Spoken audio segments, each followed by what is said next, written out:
Shaker Silver. Are the neocons so conceited in their hate of Trump that they'll destroy the party, or are they deluded? What future do they see if they remove Trump? It's a little bit of everything. That's a really good question.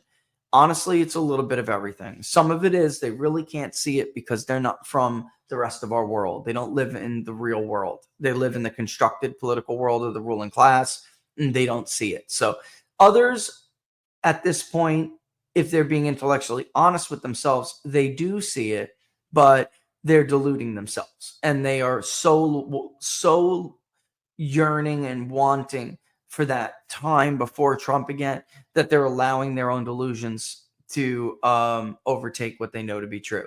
And then there's the worst, I think, of the worst, who do know, and if they don't care. The bottom line is, as long as they still have a seat at the table, they don't care if it's rubble. You know, it's like Jack and I were talking about. What day was I on, Jack, Laura? It's like what Poso and I were talking about. These people, because he was saying, I'm not sure if they're willing to imprison him yet or not. And I say they are, because they don't care what they destroy. As long as they would rather rule in hell than serve in heaven.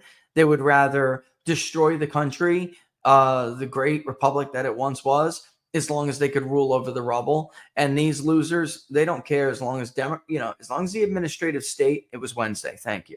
As long as the administrative state, pushes the crumbs off the table while they eat off the floor by their feet, they're happy. They're disgusting. It's sad. They're disgusting, but that's who they are. They might as well just, again, eventually Republicans should have been out of this identity crisis already, and they're not. And look, they sabotaged their own people in 2022 just to prevent a resolution to that identity crisis. Had all of Trump's gubernatorial candidates either won or put on one hell of a fight, had all of his, hand-picked congressmen and women won all up and down across the board, his senators won up and down across the board, rather than the underperformance, then that question would have been settled. And believe me, if Blake Masters was in the Senate with J.D. Vance, there would be a lot more talk about defunding Jack Smith. If John Gibbs and Joe Kent were in the House, and there'd be a lot less with Jim Jordan and others, there'd be a lot more talk about defunding Jack Smith and going after these people.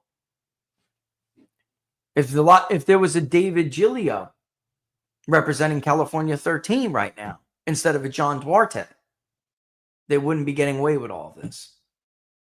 But that wing that you're asking about, they were totally okay with sabotaging all of those people, even losing, so long as it meant they still had that seat at the table.